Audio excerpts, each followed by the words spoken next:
Welcome to the Mentorship Podcast, your raw look at the hospitality industry, brought to you by SHC.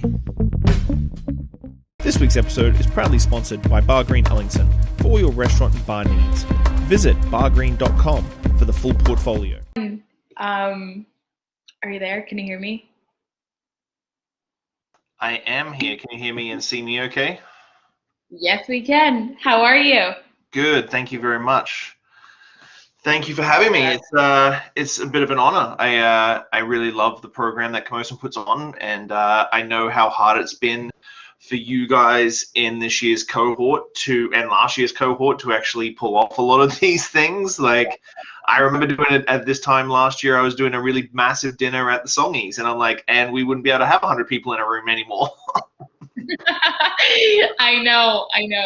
It's been a turn, and everything being online especially. But it's been great. As you know, like, everyone is great. But thank you for coming. Yes, thank you so much for supporting us. No, thank you. I saw it and I was like, oh, you know what? I really need to finish my program, because I actually had to fly out to Singapore and work in Singapore for 5 months in my last semester, and so I actually had to divert my year, and then of course COVID and everything else. So I'm hoping Carl was on my back the other day about finishing up this year. So I've got to get back to the books at the end of this year. Totally. Perfect. Well, my name is, I know Belle got in contact with you, but my name is Anna Cabezos. I will be the moderator today.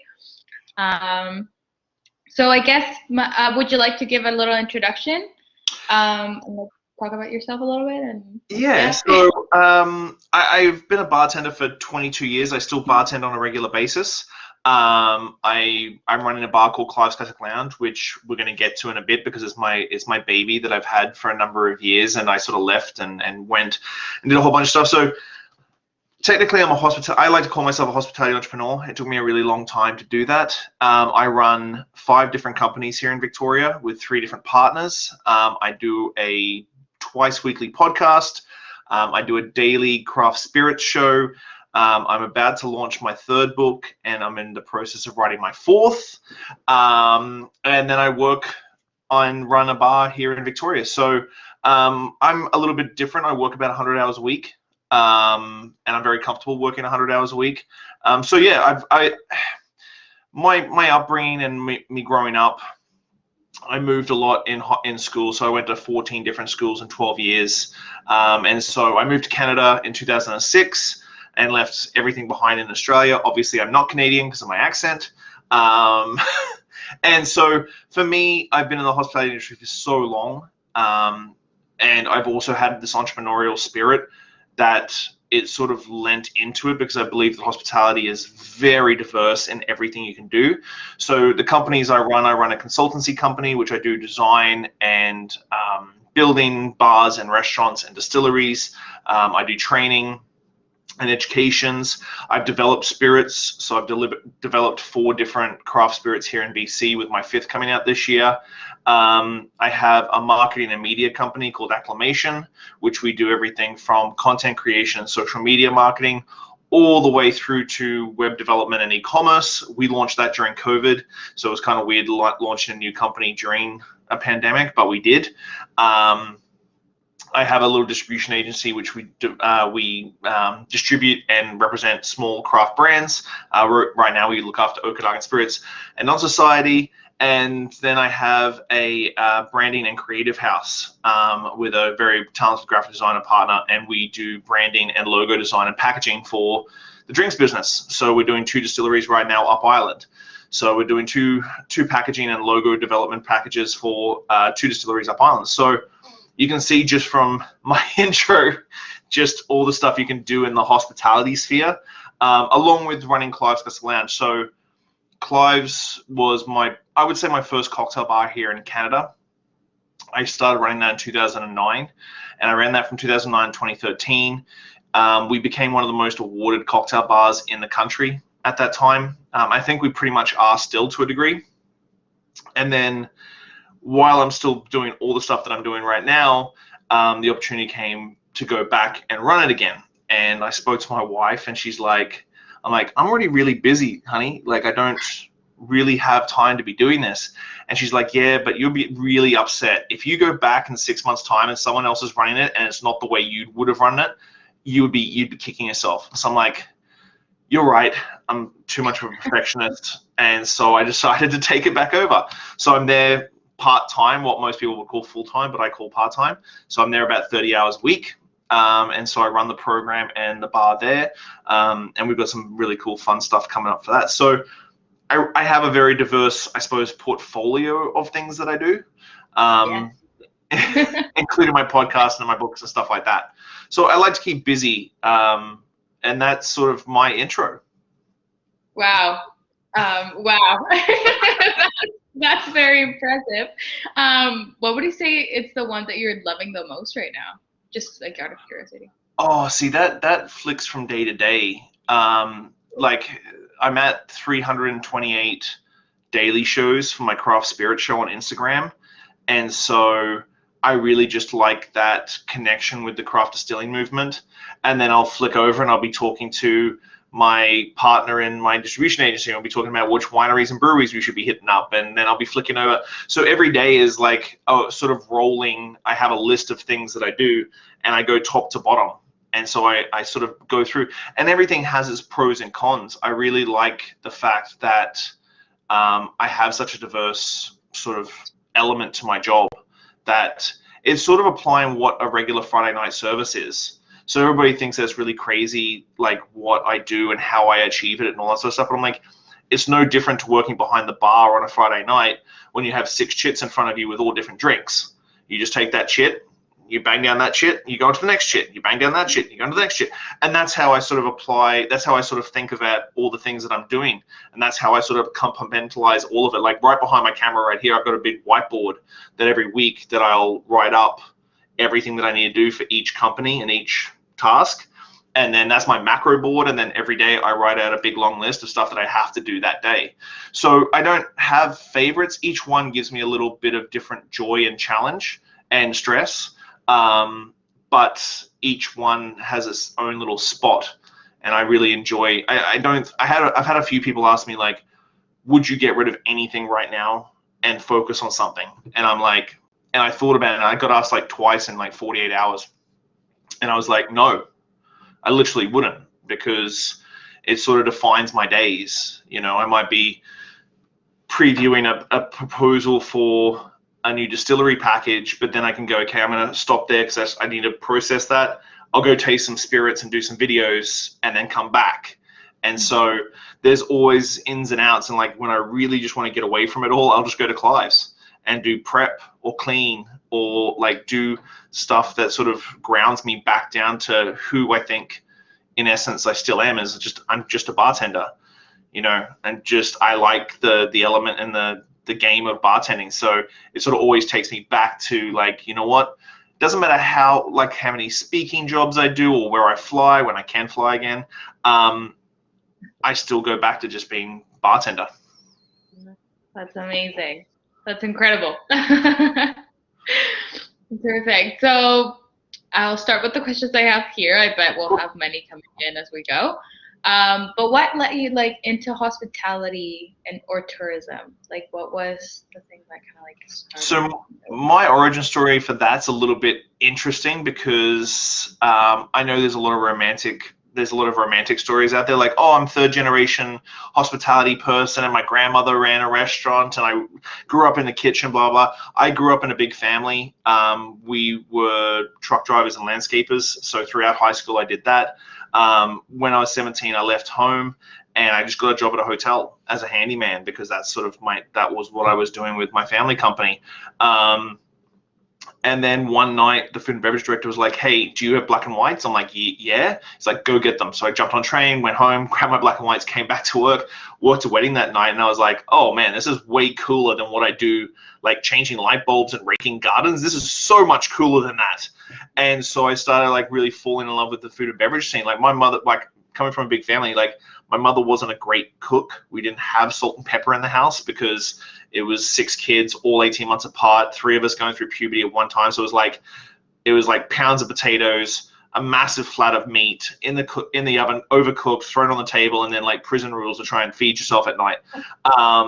So I never had any background of drinks or food or anything. So for me, it was like pulling back a curtain on like restaurant life. And growing up in the country, there's no restaurants really around. So you never went to a restaurant really growing up. So pulling back the curtain, I'm like, this is awesome.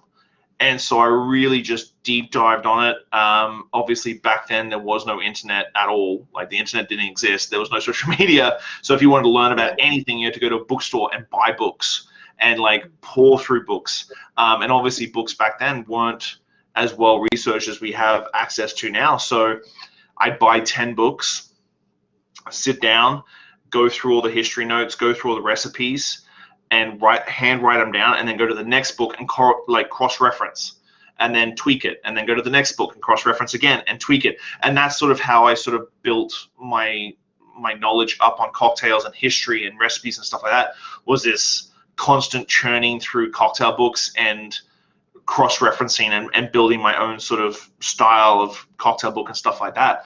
And so, yeah, like, that's sort of where it went. And by the time I was 21, I won my first national bartending title.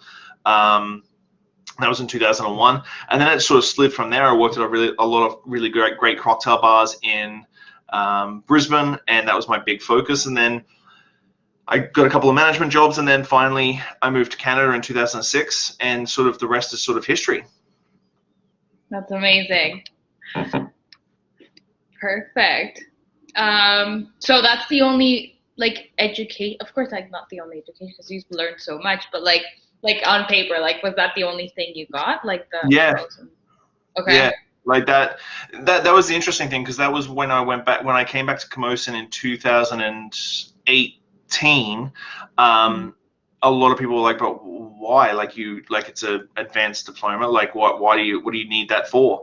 And I'm like, you know what, I always am hungry for learning more. I think as more knowledge comes out, things change, and if you don't evolve and change the style that you do things in, then you're going to sort of just sort of fail and sort of drop off in the way you're thinking. So I turned 40 last year, and I was a 38-year-old cohort, second oldest person in my group. But going back to school, like, helped me learn a ton more about HR, a ton more about like events management, marketing, stuff like that. So for me, that thirst for knowledge is constant. And yeah, that was my first formal education outside of high school, was going back to Camosun in 2018. Wow, perfect. Okay, well, I'll just keep going with the questions. Yeah, this is great. What advice do you have for like professionals entering this industry that isn't like obvious, like, yes, like, you know, like, not so general, more so like the ones that have stood out to you? And also not rah positivity all the time. I think the hard thing with the hospitality industry is that every venue and every hotel and every establishment is very, very different in the way they do things. And the stuff that you get taught at school, the stuff that you learn in the first venue you go to, the stuff that you learn in the third venue, are all going to be slightly different. And for leaders and professionals going into this, always be aware, and I use this across the board, mainly for cocktails, but it can be used across the board. It's like, there's plenty of wrong ways of doing things in the industry, but there's no right way.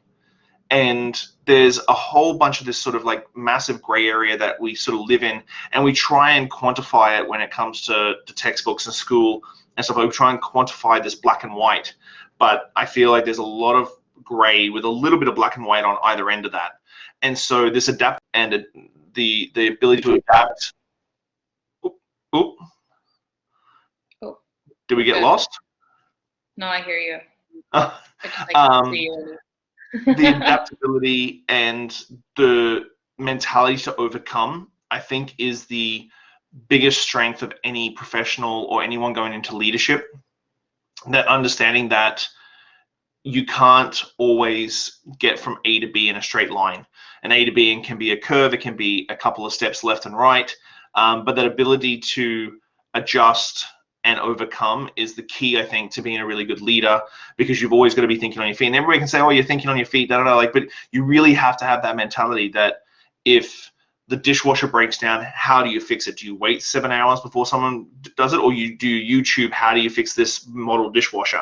And so on and so forth. So the adapt and overcome something is something that's really big for me, and I try and breed that into my whole team in the way that things aren't always going to go to plan. We have a massive plan, and we try and do our very best to have a plan, but that plan isn't always going to go to accordance. So Friday night, you could plan everything, but as soon as that door opens, everything changes. And so I think adapt and overcome is like the biggest strength and the biggest key for most leaders to understand how to really lead a team and be strong.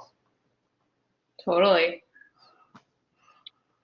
Perfect. So like what about those are the do's, what about the don'ts? What about like that you've seen that it's like, like I will never accept this, and this is Don't think you're always right. Don't accept that you're always right. Like it's good to be strong, but I've worked with a lot of younger bartenders who and people in the industry who are much more talented than me than I was at their age, and that's just purely the society we live in now, with the amount of knowledge and the amount of everything that's sort of fed constantly digitally. So I've changed the way I do things. I've changed the way I've talked. Using Camosun as an opportunity, I did Dr. Susan Thiessen's class and interpersonal relationships and stuff like that. It changed the way I did a lot of things, like on multiple levels, in the way of speaking to people, and it changed my mentality, because I'm like my dad's ex-military, so I grew up in an ex-military family, big family, always working. That was sort of the mentality, and damn you if you don't. So it sort of built in self-awareness. So I don't think I'm always right. I'm right in that moment. But that my rightness could change in a split second, because someone could come along with more knowledge or a different way to look at something, and we all have different outlooks on certain things. And so I'm right in the moment I say something, until someone says something that may completely change my mind. And so as leaders, like it's great to be the foot on the ground, general style military, but at the end of the day, you do have to grow, especially in this day and age where there's a bigger generational gap in the workforce. You need to learn how to adapt and evolve to understand completely what is going on in your workplace. Totally. Yeah, I will agree with you on that one 100%. And well, like since it's a mentorship like meeting right here, do you have mentors? Have you had mentors like along your career, or not really? I actually did a podcast last week about this, about outgrowing your mentors. I've had a few mentors throughout my career, not a huge amount, because growing up where I did, my relationship with my family, I sort of was on my own for a number of years, and I sort of had to be self-sufficient. I had to learn a lot of the stuff myself. I learned how to cost cocktails. I learned how to run bars and do systems and stuff completely from reading magazines and books myself. So I've never had someone who I would say like, you're my mentor. And I've had some more mentors as I got older. But my whole thing with the podcast was, can you outgrow your mentors? If your mentors aren't evolving, with you, like that's the whole point. If you're a mentor to someone, they're growing, they're evolving, they're getting better. But unless you're growing and evolving and getting better, can that person outgrow you? And I've had a few mentors in the last couple of years, to be honest, that I've outgrown. Their views on the world, the way they talk to people, the way that they understand the industry as it's evolving, like literally so fast during COVID. I've sort of passed them, and I don't view them as someone who I can just call and say, hey, I need a little bit of help with this. So being on my own and being self-sufficient, I walk it through in my head as my own mentor, I suppose. And so It's a little split personality. But I think picking your mentors is important in a way that, can this person continue to grow with you? Because you don't want to have someone hold someone in such high regard that is a possibility that in a number of years or decades that they'll no longer influence you the way that they did in the first day. So I sort of see mentorship as a two-way street, a symbiotic relationship where both individuals are continuing to grow. And the mentee, as they get better, should be influencing the mentor.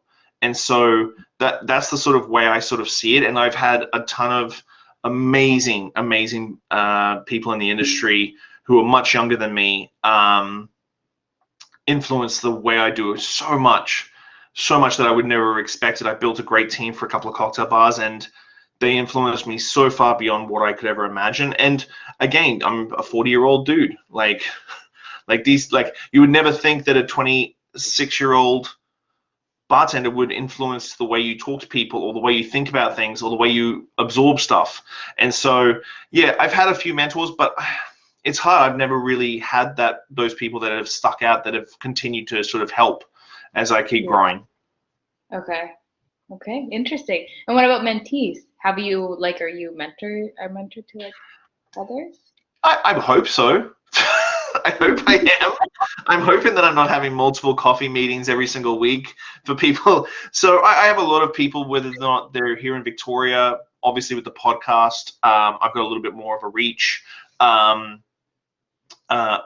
meet with at least 2 to 3, I say kids, but 2 to 3 kids every single week for coffee. And just if they reach out, we'll sit down and talk about like job prospects, the direction of their career, what they need to do, where they want to be. And so we backcast goals, and I sort of help as best I can. Even today on TikTok, randomly, I had someone comment on a video, and it was a bit of a cryptic one about not drinking, and I was like, oh, why not? And they started talking about their dad was a drinker and beat them and all this. So I had a conversation on TikTok in the comment section about your dad not being the person who defines you, you define them. And I was like, and they're like, thanks for this. And I'm like, I'm just very self-aware of like myself for my mother and my girlfriend. I'm like, wow, I appreciate that. I respect that immensely. If you ever want to hit me up on Instagram. And I have a lot of people who I will never meet, possibly for the next 18 months, 2 years, who hit me up on Instagram and say, hey, can I get some advice on this? I've done Skype calls and Zooms and stuff like that with people who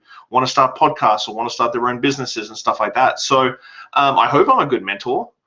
But again, like, I hope I'm a good mentor. I give out advice, and I hope that the people that are listening take it. And I think sometimes they do, and they become very successful. But yeah, I'm always open. I'm super transparent with everything that I do. And so for me, I don't have this false bravado of rah, rah, rah, Tony Robbins sort of mentality. Like, I'm very real. Like, I talk very openly about my mental health issues, which usually allows a lot of younger bartenders and younger people in the industry to come to me and say, hey, can I chat about some issues I've been having? And I'm like, yeah, cool, let's go do it. And so I think being transparent as a mentor and not being that sort of gleamy, glossy sort of veneer of being awesome all the time. Like, this industry is hard. Whether you work for someone or you're an entrepreneur like myself, this industry is hard. And I think hospitality entrepreneurship is another layer of difficulty in the way that entrepreneurship is already hard. You're already hustling every day. You have great days where you have successes. Then you have bad days where you get told no, or there's radio silence on emails you've sent out, which is a lot of the time. So I don't try and glean over it and make it like this polished, like, oh, I'm driving in my new car or I'm flying private, which I'd never do anyway. But like this sort of stuff, like I could have worn a suit today, but I'm in my own branded hoodie, so I don't glean over it because I don't want people who follow me and see me as a mentor or a thought leader in the industry to see some sort of fake bravado. Like I'm not going to say I have bad days. I'm watching myself. I know that it's Camosun, and I know that Bradley will drop me an email straight up the things that you can't swear and these sort of things, Shawn. So yeah, I try and be very real and transparent with a lot of people. And I think that leads to a lot of really honest and authentic mentorship.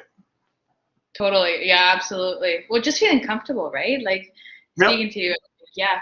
And while talking about that, what would be something that really stands out to you about like your mentees? Like something that you really like when you're chatting to someone about it? Like,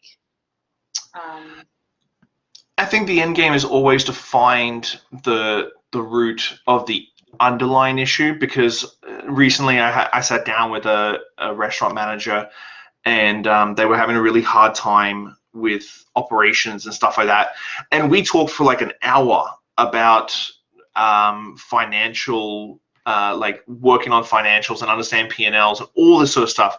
And then about an hour into the conversation, they mentioned that I'm a little bit too hard sometimes in the way that I put across my points. Like, and it's usually via text or emails or stuff like that. And I was like, and they burst out crying, and I'm like, okay, let's take this down a couple of notches. Like, I've always taught to you that way because you run 3 restaurants or 4 restaurants. Like, I always assumed that you were a strong person in the industry, handling all the stress, that sort of stuff. What's really going on? And they were like, well, sometimes when you're really hard, like I'm a little bit more delicate than you think I am. And I'm like, then why don't you say that? And like, why have we spent an hour talking about restaurant operations and P&Ls and financials and stuff when we really should have just been talking straight to the root that you feel stressed and you feel overwhelmed and you're not handling it very well. Let's talk about why you're not handling it very well. Let's talk about family pressures because it's a family business and stuff like that. Let's talk about all that. And at the end of the conversation, I was like, I don't care about the business. Like, I consult for them. I don't care about the business. But you need to be more open. If I've been hard on you, I've been hard on you because I thought you could take it. Like, if you want me to be more delicate, I was like, but all this, you need to go see someone and talk to someone and talk about medications and talk about how to deal with this. And I was like, and if the root issue is that your family's not pressuring you to do this business and to run the family business, and they're happy to close up and just cash out, then why are you doing it if you're not happy? Yeah. And so if you're not happy doing this and there's no external pressure for you to be doing this, then why are you doing this? Cool. And at the end of that conversation, that's where we went. I was like, I really don't care if your business is being successful or quiet. If you're not happy, then you need to change something.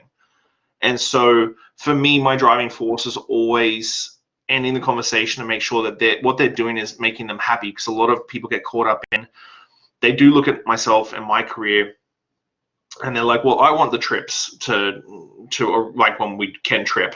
I want the trips to certain cities. I want to speak at these shows. I want to do junkets and stuff like that. I'm like, yeah, but I've been doing this 20 years and there was 10 years of really dark, like just grinding out before I got offered anything.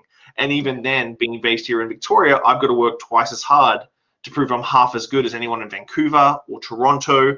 And so even at my level of career, my age, I'm still grinding as hard as I was when I was 29, even though my body's telling me to stop. So for me, at the end of any mentorship is that reevaluation of, are you happy? If you aren't happy, if you think that getting XYZ is going to make you happy, but right now is not making you happy, then you need to change your goal setting. And so happiness for me is the root of it all. And if happiness isn't being done, then you need to change up everything you're doing. Yeah. Wow. That was beautiful. Perfect. Well, we have a couple questions here on the group chat. And it says, what is the biggest challenge you have ever faced and how did you overcome it? So many of those. I think it's dealing with other people. And it's always dealing with other people. Little Jumbo, I left Clive's in 2013 to open Little Jumbo with a couple of partners. It was my concept, my idea, my everything. And after about 8 months, my partner and I really started having big falling outs for various reasons. I was still young, I think 33. I look back now, I'm like, man, I was so young. I think understanding where another person is headed, because 9 times out of 10, if you're in business together or you're working together, and this goes for any like people relationship, 9 times out of 10, everybody's going for the same goal. Especially if you're a leader, you set a goal and everybody's going to that goal, but not everybody's going to be on the same path that you are. So you've got to mitigate this expectations of where this path is leading. So you may be on the freeway, the other person's on a bike path. And this is where you need to sort of mitigate that, the person-to-person relationship, and understand that you're both going towards the same goals, just not necessarily in the same mode of transport. And so I think dealing with people and dealing with the understanding of relationships Again, that's why I said like about evolving, not being a bull in a china shop. I've understood that I'm 6'5" and 280 pounds. I'm a big guy. Making sure that I hold myself correctly in relationships and in meetings and stuff to not come off as too intimidating, because I'm imposing as hell. Like if I stand next to you, it's intimidating, even if I don't mean to be. 6'5". Yeah, that's 6'5". I'm like, whoa. So I think that that's the key, is like understanding that your way is the way that you want to do it, their way is the way they want to do it, but chances are you're going to the same goal just in different ways. And so I read a book by Stuart Diamond, Getting More. And I think for that, for personal relationships, that book changed a lot of the ways I changed the dynamics in my relationships. I wouldn't get frustrated at people because they don't understand it the way I understand it. You know, it was a big thing, like going back to school, having a very young cohort, doing group projects, which I know everybody has to do during their cohort. And you have different people maybe not completely understanding the assignment, and then you have people who are excelling at understanding the assignment, but how do you bring it all together? Because everybody wants to finish the assignment and get a good grade. So how do you make it happen? So I think the hardest thing has always been relationships with people, and that's why transparency and honesty for me now is a big thing. Saves my stomach ulcers, means that I get everything out on the board. Sometimes it comes off as a little bit too forward and too like aggressive, I suppose, but it's been said. There's no animosity, there's no passive aggressiveness, there's no underlying message. It's just out there. This is how I feel. You didn't make me feel great. If I didn't make you feel great, my team and I, like if I get upset, which I rarely do these days, but if I get upset, we'll chat about it at the end of the shift. We never leave a shift where there's animosity. Like we talk about it, we get it done, I deal with it straight away, and we move on. Is that a good answer? That is a great answer. No, I totally do. Yeah, ditto. And then from Victor, what do you consider is the most important skill in hospitality? Yeah. I think never standing still. You get a lot of people who get comfortable in staying in your jobs, and I think there's a bit of self-awareness in there too, but never standing still and always pushing yourself to be better. Like I worked a ton of jobs when I first started in the industry, because I basically went to a venue, absorbed everything I could absorb, moved on to the next one. And when you're young, you're young. So at the end of the day, like if you're 21, 22 getting into a business, don't think you need to find a job that's going to last you 20 years. Like find a job that you're really happy with. Do whatever you can to learn everything you can in that job, even above your pay grade, even for free. Come in early, shadow people, see if you can do all this sort of stuff, and then get another job. Move on to the next step. And it's step by step by step. You're not on one of those flat escalator runways at the airport where you just jump on and it runs you along. Like you've got to step up steps. And so never staying forward. Like most people know me as the cocktail guy, but at the end of the day is that I can take over your social media or do your e-commerce for me and my team, and we can do all this sort of stuff. And so I've never wanted to stand still and just be known as that one thing.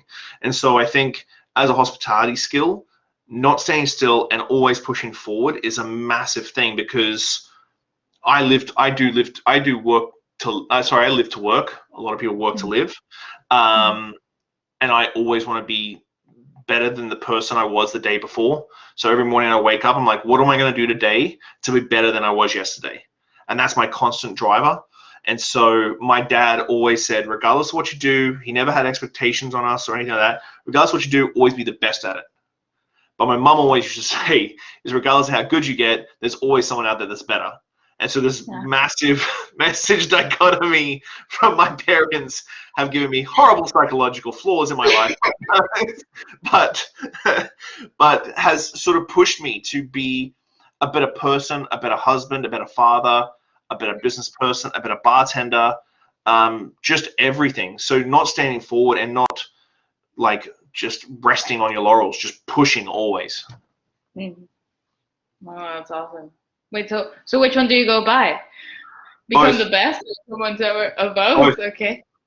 Like I said, like I've worked with some amazing young people in the industry that have changed the way I've done stuff. So there is people out there better than me. There's tons of people out there better than me. So what am I going to do to be better? Yeah. So I'm going to learn what they've pitched to me even more so in more depth and then go forward again. And so I work with both, but I do believe in my dad's, like, regardless of what you do. Like he said, if you want to be a ditch digger, just make sure you're the best ditch digger. Like he never cared about what we did as long as we were happy and we were the very best at what we could do. That's amazing. Yeah. Perfect. So that's all of the ones. Yes, and this one? No. Okay, so I'll continue with mine. This is, well, let's go with this one. How has career like accidents opened up your thinking on this industry? Oh, so, like, that's a great one. Okay, good. That's a really that's a fantastic one. So,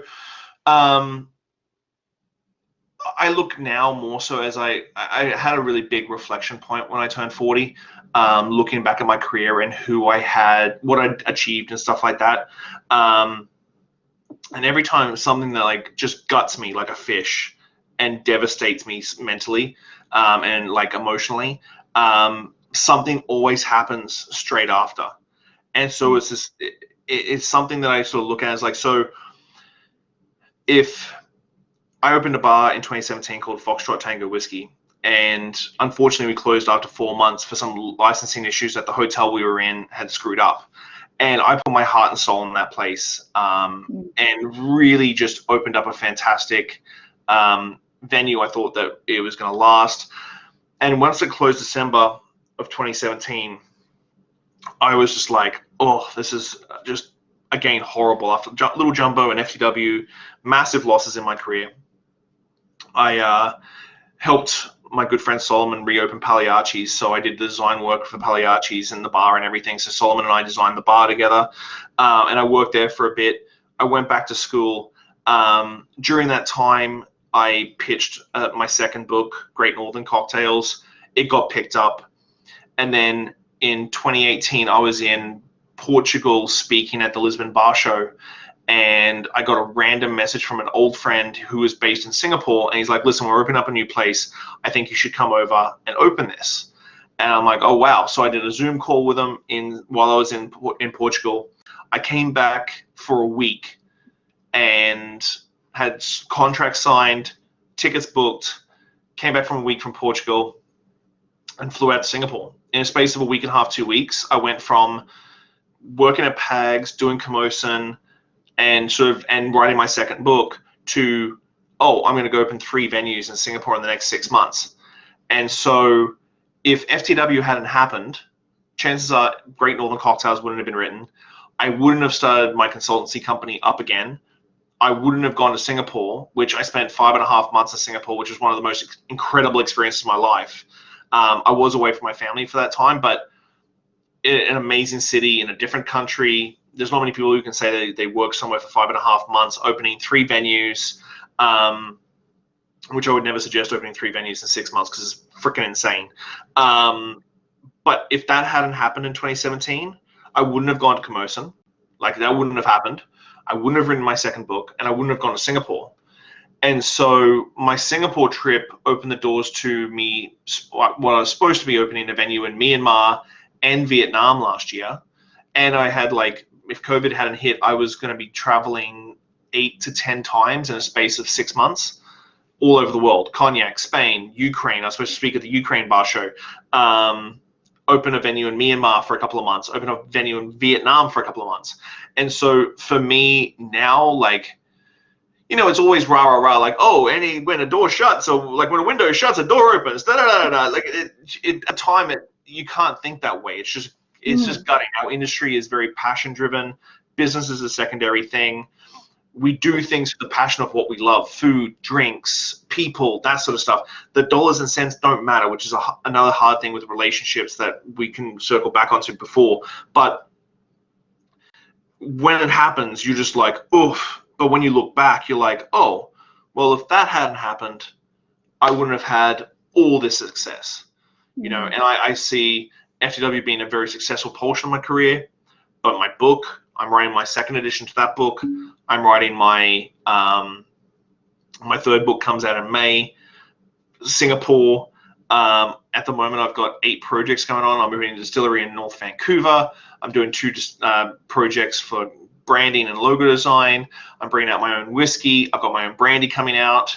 All these different things.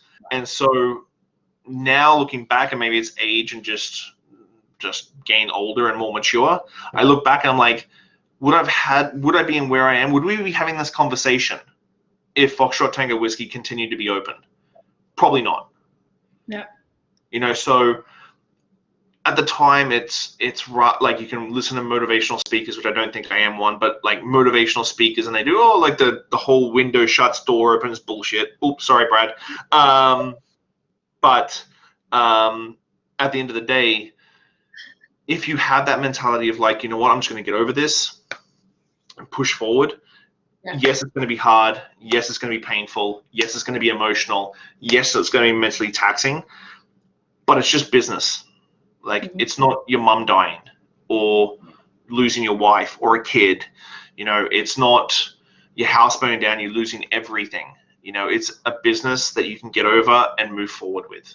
And so perspective with that has really changed over the last couple of years for me, in that it's just brick and mortar. It's just wood. It's just marble.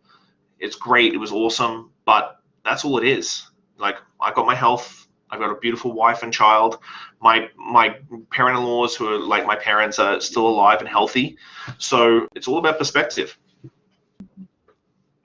Wow. Yeah. I'm glad I asked that question. Rachel here, she asks, what strategies would you use to motivate your team? So for my team, the ones that I have now, they are actually outside. We've been talking about this a lot lately because we're hiring a new person at Clive's as a bartender, and we've been very, very particular about who we hire for the dynamic of the team. We've got a very tight team, very small, tight team. For me, it does go back to that transparency. So for me, how I motivate my team is, one, be completely honest. So I tell them our top line revenue. I tell them how many covers we did. I tell them our per head spend. If our per head spend's a little bit lower than I'd like it to be, I ask the question, and they can tell me, oh, it was just one of those nights where we had people come in and have one cocktail, then bounce, and that's why.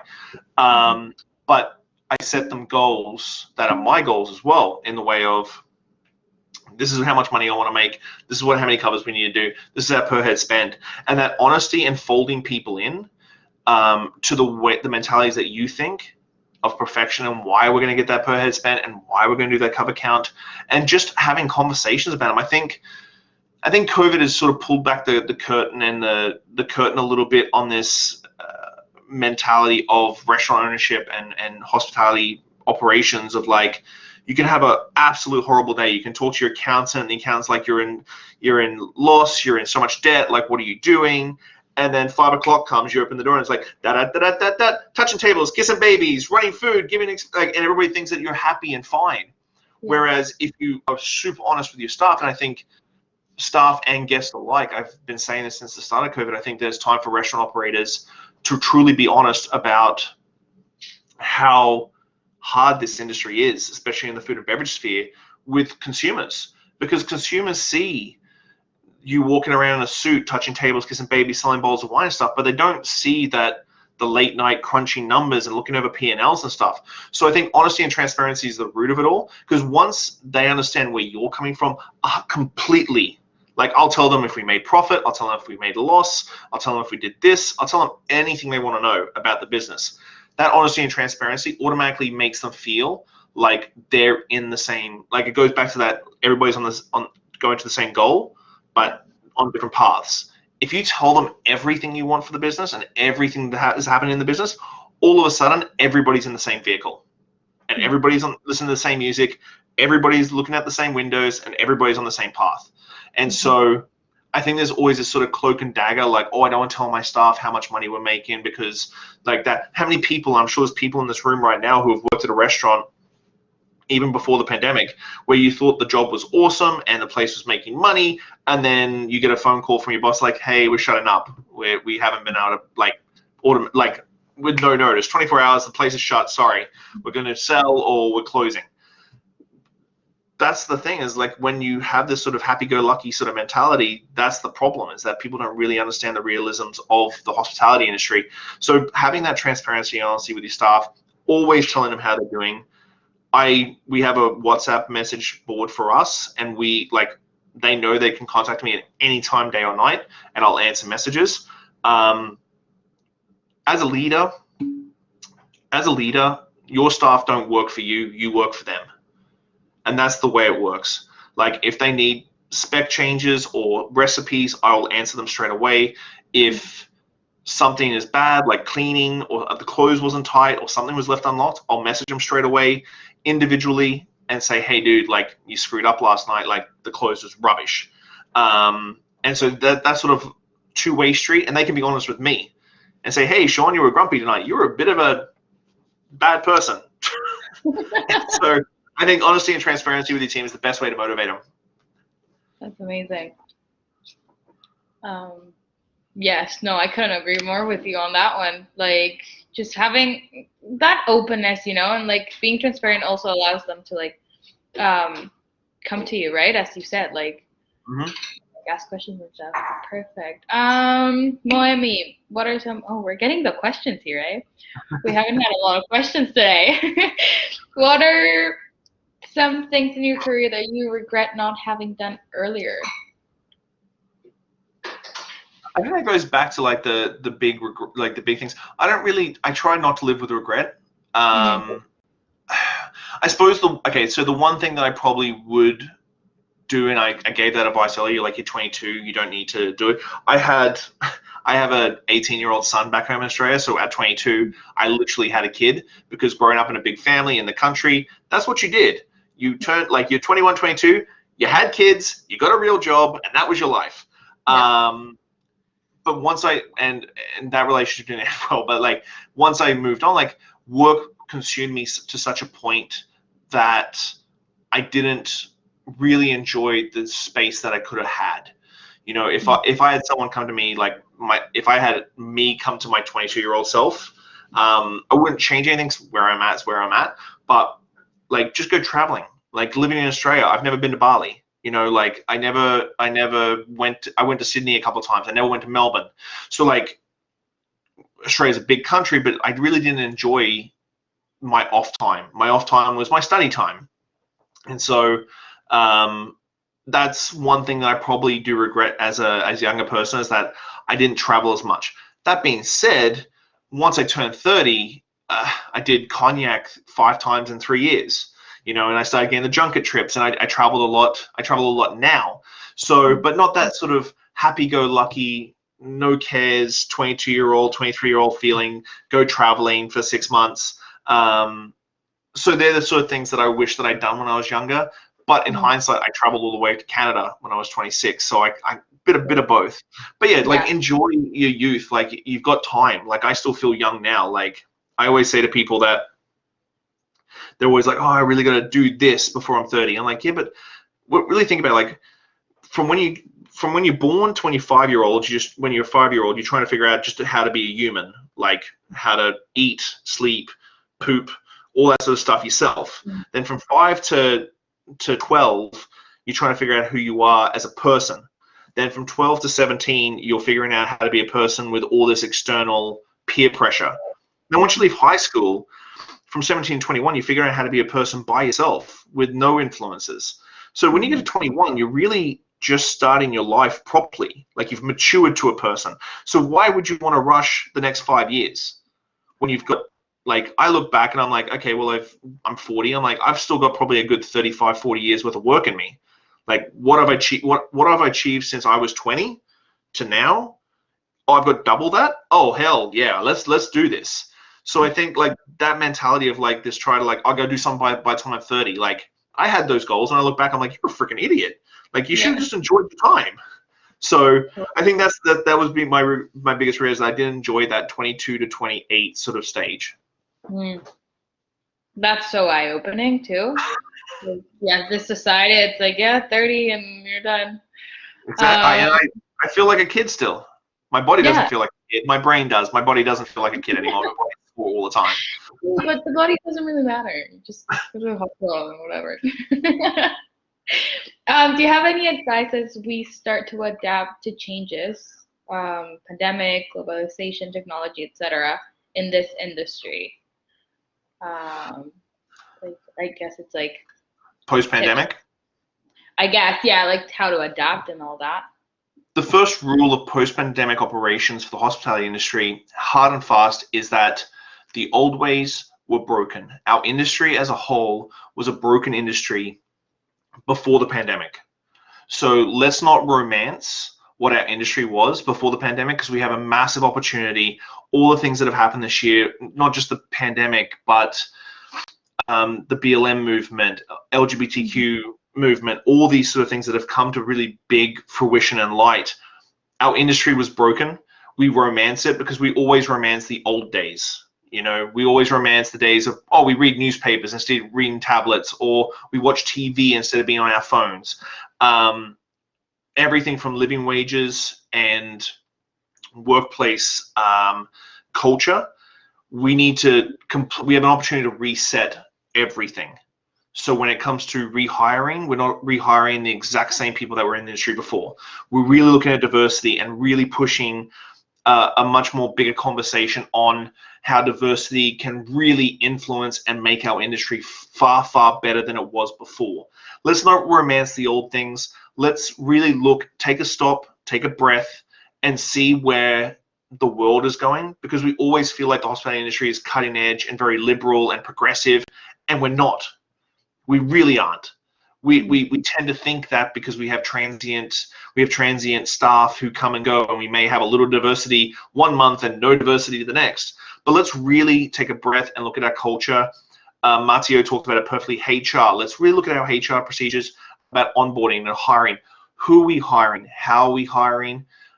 Are we hiring outside our circle, our clique, that sort of thing?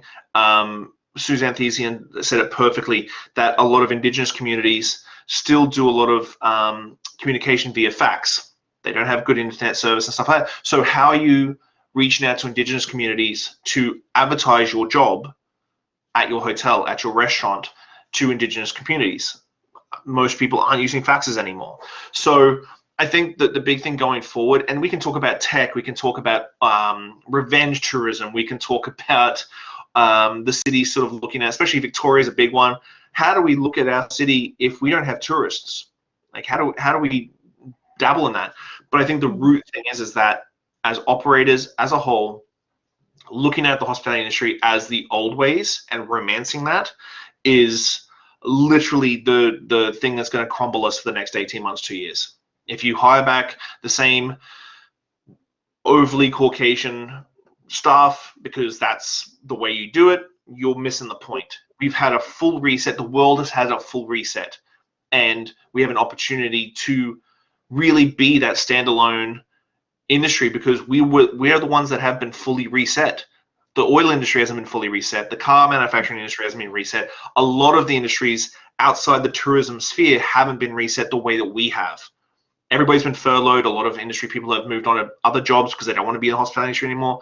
So as operators, as leaders, how do we truly make a better future and a better industry when we have a massive opportunity to get rid of the cruddy band-aid that we had on our industry before the pandemic? Yeah.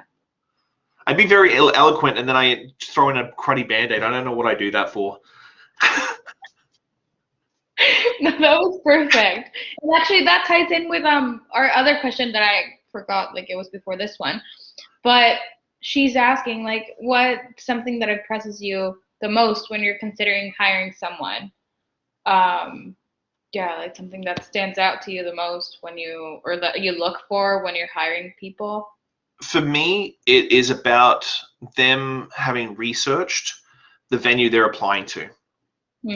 So this is a big thing. I've written a couple of articles about this, about how to get jobs and stuff like that. Like, we'll break it down just to food and beverage because that's a little bit easier. If you want to go work at a bar or restaurant, make sure that you patronize it a couple of times. Go and check it out. See what the staff are wearing. See what the food's like. See what the drinks are like. See if it fits with you. It has to align with what you want as well. that's a really easy thing to do. You can Google search. You have a supercomputer in your pocket. Like, you shouldn't be like, what's Clive's about? Like, when I was interviewing people at Pagliacci's, like, Pagliacci's been around for 40 years. I'm like, if you come into an interview and you don't know what Pagliacci's is, it's a big red mark. So understanding two things, and it's a two-way street. Understanding the venue you're going into and having knowledge of what that venue is. And then on the flip side, does it align with what you want to do?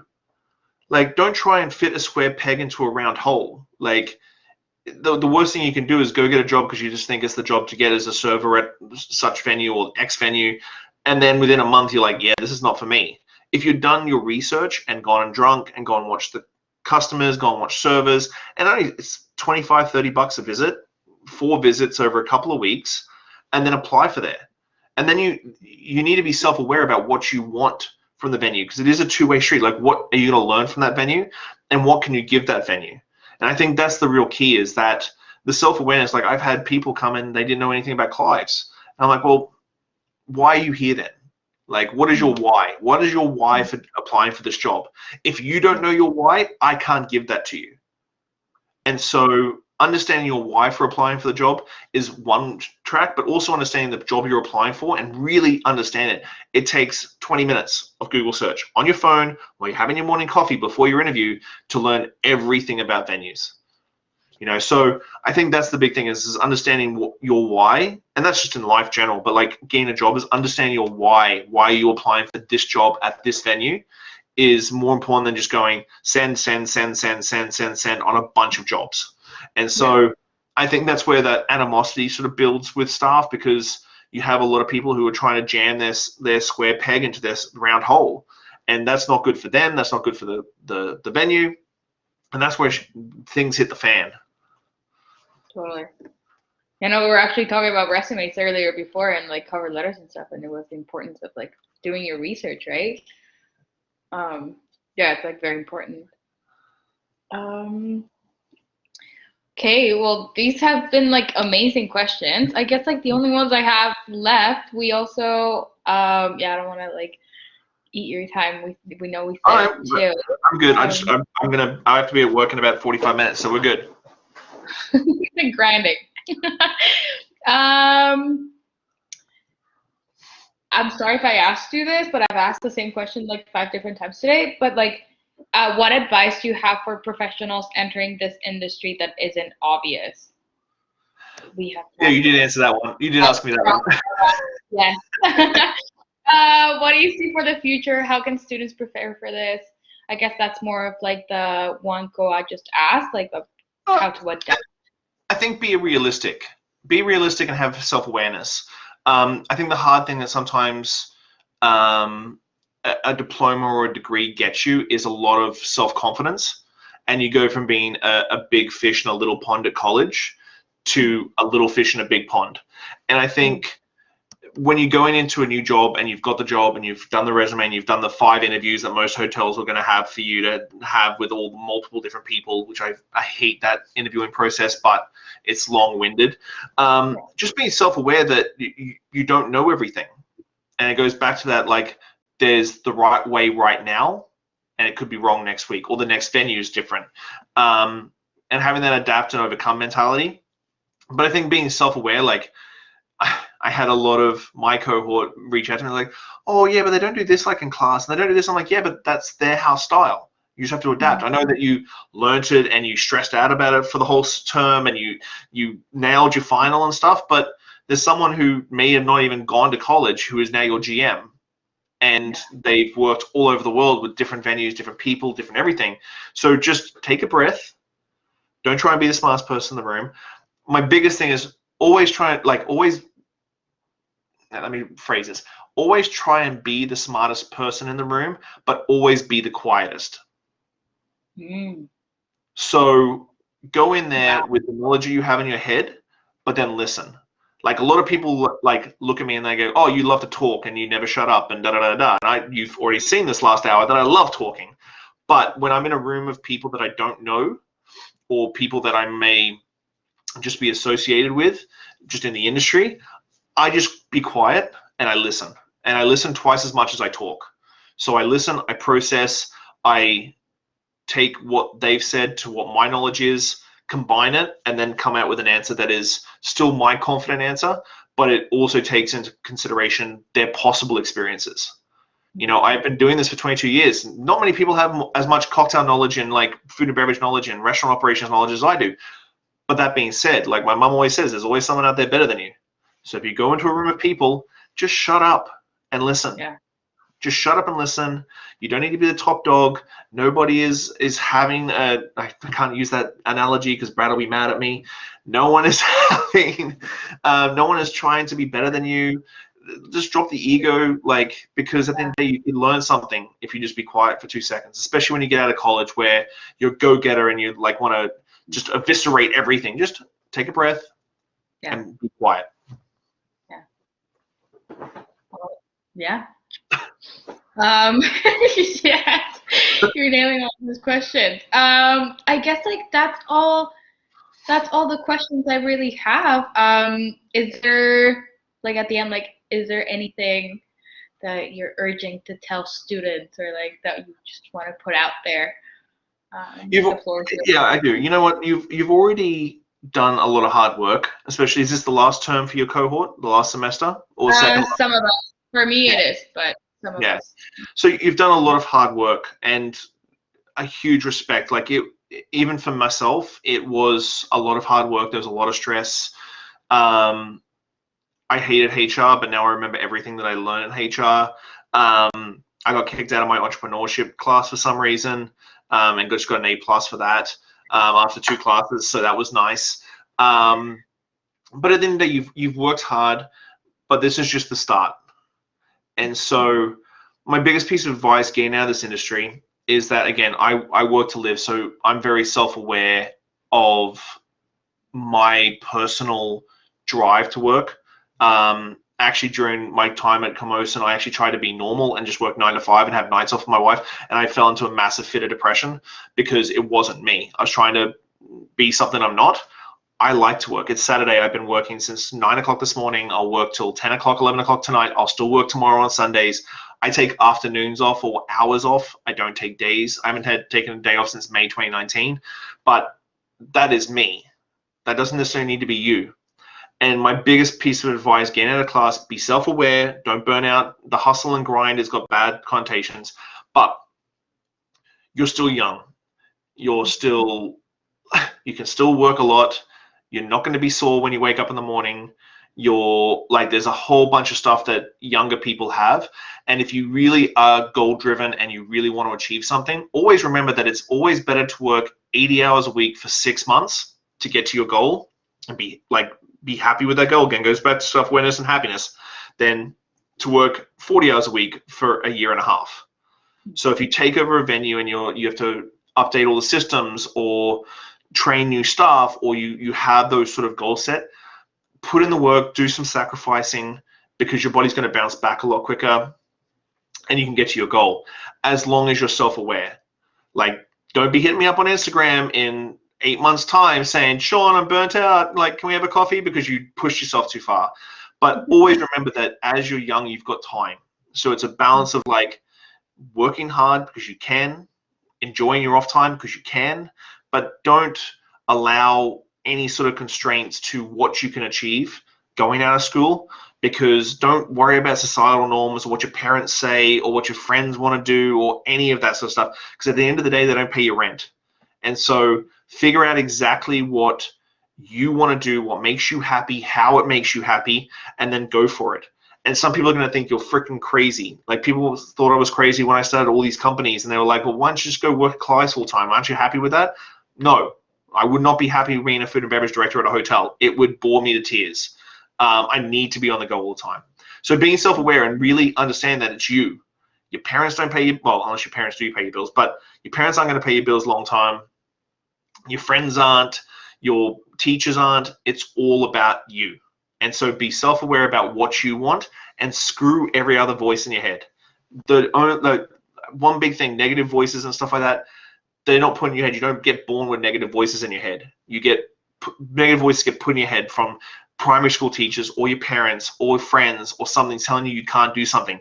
You don't feel that way. Like, you can do anything you freaking want. Don't worry about everybody else. Mm-hmm. Yeah. Yeah. Was that a good mic drop at the end? No, that was a great closure. As I was talking to Teresa earlier, I mean, everyone has been great here. Like today, like, thank you so much for coming here, for speaking with all of us. Like, we truly, truly appreciate it. Like, not only us, like Camosun College Childcare Services, everyone, just thank you so much for your support. And yeah, I was telling Teresa, like, whenever I speak to her, whenever I listen to like one of her speeches and whatever, like I'm so powered up with like motivation, you know, like I'm just so happy, and like my eyes just like open, and it's like, yes, like, you know, like we sometimes need that, like that person to like, hey, come on, you know, like lift up, and I just feel like that right now. So thank you for that. Good. Thank you. Yeah. Yes, thank you so much. So I guess that's it from us. I'm just gonna do a little wrap up here, and then yeah. Thank you, everybody.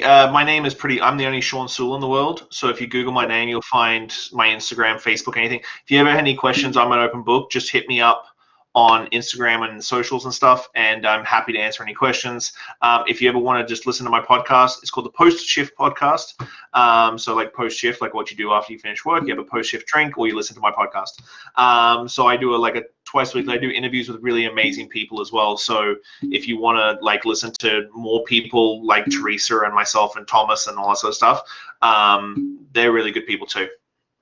Yeah, amazing. Yeah, thank you so much. Great. Thank you.